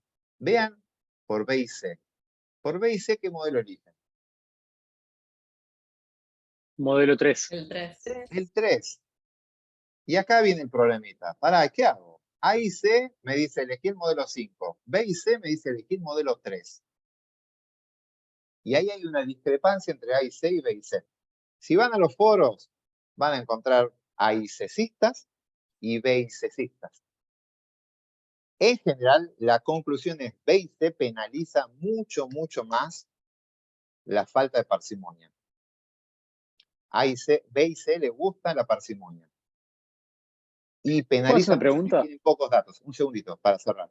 El BIC penaliza mucho si tienen pocos datos. Está metida la cantidad de datos en la fórmula. Entonces, BIC, como tiene en cuenta la cantidad de datos, no dice, no, con 30 datos no voy a estimar tantos parámetros. Y se quedó con este modelo que es mucho más simple. Sí, decime. ¿Por qué, digamos, estimar más parámetros es necesariamente un problema? ¿Es una cuestión computacional porque requiere más poder de procesamiento o es conceptual? Es estadístico, es decir, vos tenés que estimar una media. Yo quiero saber cuál es la altura media de las personas en Argentina y agarro 2 personas. Estimo la media con 2 datos, es poco creíble. ¿Sí? Entonces, cuanto más datos tengo, las estimaciones son mejores. En los modelos, si tenés muchos parámetros, vas a necesitar mucha información independiente que te permita estimar bien cada uno de esos parámetros. Cuando los modelos tienen gran cantidad de parámetros, la información que lográs extraer de cada uno de esos datos se va achicando. Es como que la cantidad efectiva de datos que tenés se te va achicando a la medida que tenés que aumentar los parámetros. Entonces hay gente que dice que por cada parámetro que vos querés estimar tenés que tener por lo menos 10 sujetos, 10 datos independientes que aporten información novedosa. Son reglas claro, por eso ¿sí? Entonces, vos decías lo de los pacientes y 54 cosas, te es más se va parámetros de moda. Esa regla se va de moda. Con medidas repetidas es más complicado porque no tenés más datos, porque de cada paciente tengo 8 datos, entonces tengo 30 por 8 datos. Pero datos independientes, que son los pacientes, no tengo tantos. Entonces no me puedo jugar a hacer análisis porque ya van a estar, esos parámetros están compartiendo información entre ellos. O sea, no son buenas las estimaciones, tantas estimaciones cuando vienen de tan pocos individuos. Entonces, Perfecto, gracias. lo que hay que tener cuidado siempre en estos modelos es el más barato, que tiene menos parámetros, y el más verosímil. La forma de compensar las dos cosas, verosimilitud y complejidad, son estos dos métodos. Pero sepan que el B y C penaliza más la complejidad y sobre todo tiene en cuenta cuántos datos ustedes tienen.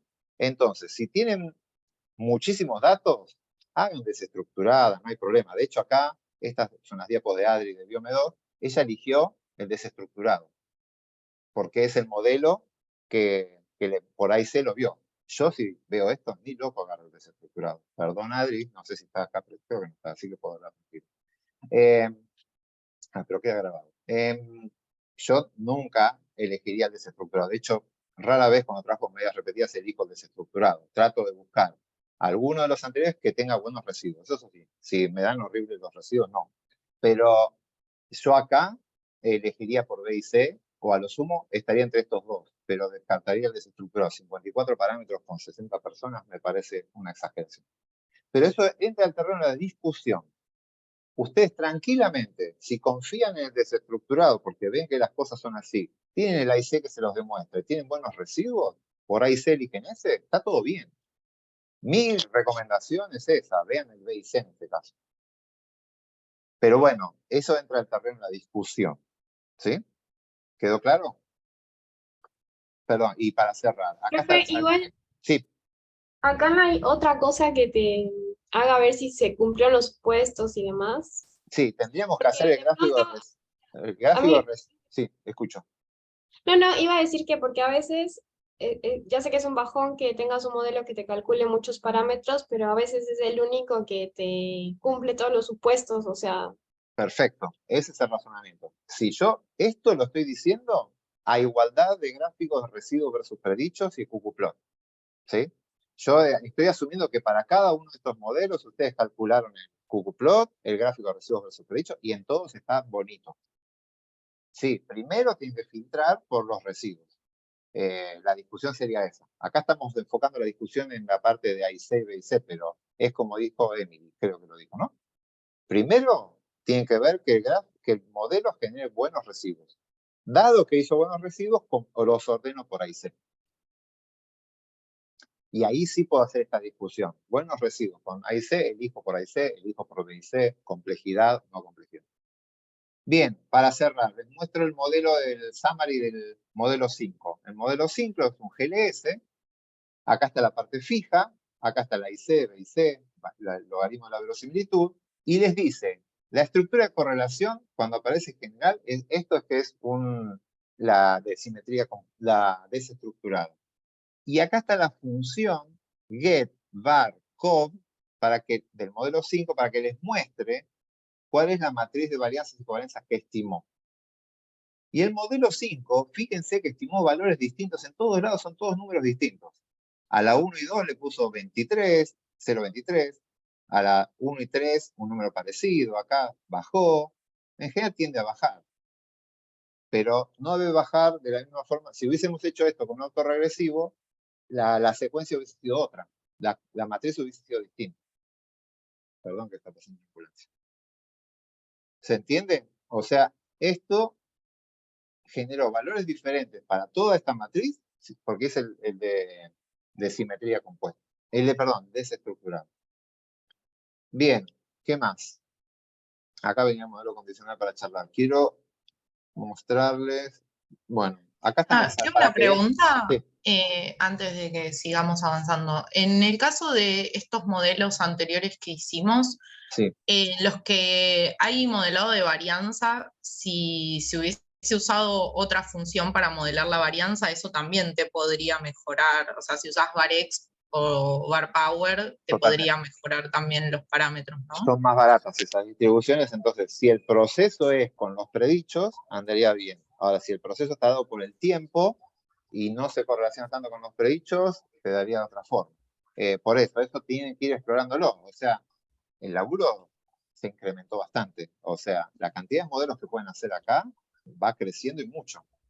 Tienen Valex, Valpower, Valident y demás. En general, cuando hacen medidas repetidas, el tiempo genera estructuras de varianza, de heterocedasticidad. Entonces, es una de las cosas que uno prueba casi por defecto. Pero tranquilamente puedes usar un Valpower, un Valex. Si el proceso se da así, estaría bien. Gracias. Sí. Bien, acá es para que miren, las pueden ver con más detalle en la parte de la tarde cuando van a generar estas salidas y van a ver qué es lo que les muestra cada uno. Bien, acá estaba el modelo condicional. Lo digo rápido, pero eso ya lo charlé en las últimas diapos. El modelo condicional es, ponen la parte fija, como les mostré antes, y aparece, acá Adri lo llamó B, pero B no beta, B, al individuo. Este es el sujeto. El individuo que está medido varias veces. Si hacen esto, hacen este modelo, que ustedes ya lo saben hacer en R, lo que va a asumir este modelo es que hay una estructura de simetría compuesta. Sepan que tiene ese supuesto. Y no lo pueden modelar. No está esa opción. ¿Qué más? Acá está la forma de hacerlo. Momo, ¿esto lo ven en TP? ¿Cómo poner un factor aleatorio hoy? Creo que lo perdimos. Pero creo que sí. En el TP van a ver cómo hacen un modelo condicional o cómo hacen un modelo marginal. Están las dos formas. Y lo que quiero que vean acá con esta salida, que esperamos que cerremos con esto, el modelo condicional, poniendo al paciente como factor aleatorio random, factor aleatorio paciente, este es el condicional, es exactamente lo mismo que el modelo 1 donde ponemos simetría compuesta.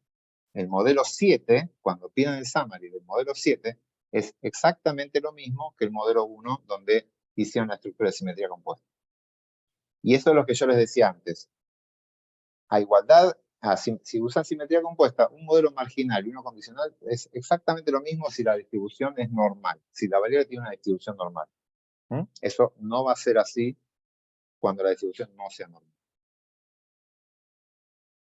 Bueno, esto es para lo van a ver en TP, son los supuestos. Y por último, 3 minutos me quedan. Todo eso que hicimos fue para modelar la matriz de varianza y covarianza y quedarnos con el mejor modelo. Una vez que elegimos el mejor modelo, sigue el trabajo de siempre, que es analizar la parte fija del modelo. Cuando miren la parte fija del modelo, acá Adri les muestra el modelo 5, pero no importa, es el modelo que eligieron. El modelo 5 les da que hay un efecto de la droga, hay un efecto del tiempo, el basal lo voy a sacar, no le vamos a dar bolilla, y hay un efecto de la droga por tiempo. Es decir, que hay una interacción de droga por tiempo. El efecto del tiempo cambia según la droga. ¿Sí? Esa secuencia es distinta. El placebo hace esto, el A hace esto, y el B hace esto. Hay una interacción significativa. Por lo tanto, no puedo comparar A contra B en general, ni puedo comparar el tiempo 1 contra el tiempo 2 en general. Tengo que hacer contraste, pero contraste de interacción. Algún efecto simple tengo que hacer. Ahí es donde entra el investigador a preguntarse, ¿qué es más interesante? ¿Comparo entre tiempos para una droga o comparo entre drogas para un tiempo? ¿Se entiende la pregunta? ¿Qué hago? ¿Comparo los verdes a ver si cambian el tiempo? ¿O me paro a la hora y comparo los tratamientos? Esos son los efectos simples. Es recomendable que elijan uno. Ustedes como investigadores van a saber cuál es más interesante. Acá está puesto la forma de esta sintaxis, que es droga barra tiempo. Lo que va a hacer es comparar a todas las drogas dentro de cada tiempo. Entonces miren acá, esta es el tiempo 1 y comparo las 3 drogas. Me paré acá y comparo las 3 drogas. ¿Quién me interpreta esto? ¿Ya lo sabe interpretar? ¿Qué me dicen acá, viendo esta salida? Al tiempo 1. ¿Cómo es la diferencia entre los tratamientos? ¿Alguien ya vio como un contraste de esto? Esto como si fueran letras. A, B, Significativa. ¿Entre No quién hay y quién? diferencia entre las drogas, pero Bien. Las sí drogas. entre el placebo. Perfecto. Están diciendo los dos exactamente eso. Perfecto. El placebo difiere, o sea, las dos drogas picaron rápido. A la hora, ya el volumen expiratorio creció con las dos drogas, pero no hay diferencia entre las drogas. Y ven que las barritas no se tocan acá. Pero ese error no es el central acá. Ese es el error que hay entre las mediciones dentro de B. Pero el error acá es otro. Entonces, estas diferencias no son significativas y estas sí. Al tiempo 2 pasa lo mismo, pero al tiempo 3, ven que cambió el procedimiento, el comportamiento cambió. La droga A baja mucho más rápido, pierde volumen expiratorio la gente, cae mucho más rápido la droga A y la diferencia es que la B sigue siendo alta, pertenece al grupo 2, y la A se unió al control. O sea, la A ya se, a pesar de que las barras no se superponen, estas dos no difieren significativamente. Y este sí. Entonces, la droga A y B parecen ser bastante parecidas al principio, pero ya al tiempo 3, la droga A parece caer más rápido y la droga B se mantiene en el tiempo, que es lo que vemos acá. Y después ya decae, la droga B decae y ya empieza a ver, se empiezan a mezclar los grupos, bueno, hay que ir interpretando cada una de esas salidas, ¿sí?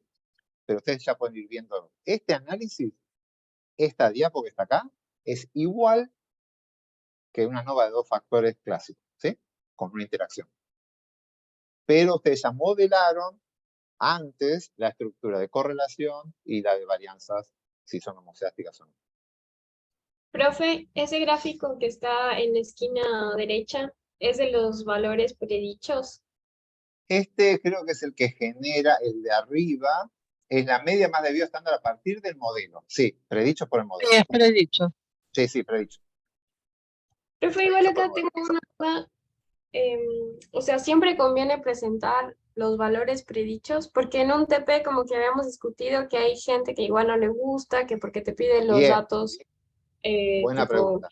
que hiciste, y como que estoy muy confundida porque no sé ya realmente qué es mejor presentar, o depende de lo que te pida, no sé, la revista No, o... hay una respuesta que es contundente. Siempre es conveniente presentar lo que predice el modelo. El problema es que no lo saben los revisores de la revista eso, entonces los revisores te pueden pedir los datos. A ver, si tenés un diseño que está totalmente balanceado y es todo prolijo, no hay heterocedasticidad, lo que veas en el predicho y lo que ves con los datos crudos en general coincide y no vas a tener problemas. Pero si tenés datos faltantes, hemos visto ejemplos que son muy, muy notables, te faltan datos, perdiste acá, en este caso sería interesante de ver. Perdiste en el tiempo 2, no tenés al sujeto que tiene el pulmón más grande, no lo tenés en el tiempo 2. La media observada, al no estar ese sujeto, va a caer en el tiempo 2. ¿Sí? Pero el predicho no va a caer, porque el modelo predice como si ese dato estuviera. Entonces, el predicho va a ser confiable, va a estar reemplazando el valor de ese sujeto que no está. En cambio, el observado no. Y he visto cosas espantosas que tenían, bueno, espantosas, perdón por la... diseños donde eran muy, muy desbalanceados y faltaban datos en algunos lugares, en estos mixtos con falta de datos, y lo que predice el modelo es muy distinto de lo que se observa. Y lo que es confiable es el modelo. Por algo hicieron este modelo y tienen que morir con él. O sea, lo que predice el modelo es la mejor aproximación a la realidad que hay. No sé, Adri, creo que va en el mismo sentido. Sí, tal cual. Digamos, si vos tenés herramientas para defender tu modelo, porque lo validaste, porque chequeaste los supuestos, listo. Es la mejor modelización, la mejor representación sintética del proceso, no así de tu muestra, que es algo anecdótico, entonces lo que vas a mostrar es lo que te cuenta tu modelo del proceso. Y entonces vas a tener estimaciones confiables porque tu modelo es confiable. ¿Sí? Pero digamos, todo esto se basa en que uno pueda defender su modelo porque chequeó los supuestos sobre los que descansa. Pero sabemos que no... Sí, como dice Gerard, es muy común que gente capaz de la vieja escuela, que no sé, hay como la fantasía de que uno inventa cosas con la estadística, que dibujas y que quieren ver los datos crudos. Y a veces lo que se ve está muy sesgado, o sea, es una representación muy alejada de la realidad. Los datos crudos, sobre todo cuando hay factores aleatorios, que los del modelo. Sí, Así que tengan no sé cuidado cómo con eso, porque los datos crudos pueden estar muy sesgados en los aleatorios y si faltan datos. Es notable lo que puede pasar. Deberíamos hacer alguna simulación y mostrar eso en algún momento. Y ahí te convences de que mostrar los datos crudos en un mixto con datos faltantes es un error muy, muy fuerte, los crudos. Pero bueno, la gente quiere ver un respaldo. En los crudos se los pueden mandar a una base de datos en un anexo, si querés. Pero la información del proceso, acuérdense, ustedes no quieren ver la muestra, ustedes quieren ver el proceso donde salió esa muestra. La mejor aproximación del proceso es el modelo. Bien, Ok, muchas gracias. con esas hermosas palabras damos por cerrada la mañana, 5 minutos tarde, pero bueno. Hasta acá llegamos. Es mucho de vuelta y se van acumulando las cosas. Repasen esto. Ahora van a ver el TP, van a ver las salidas, van a estar tranqui, van a ir decantando un poco esto. Pero bueno, nada, se van a ir sumando las cosas. Acuérdense, los Sí. cuestionarios que tienen pendiente el cuestionario 2, que creo que cierra hoy, a última hora, y ahora les vamos a habilitar hoy a la tarde el cuestionario 3.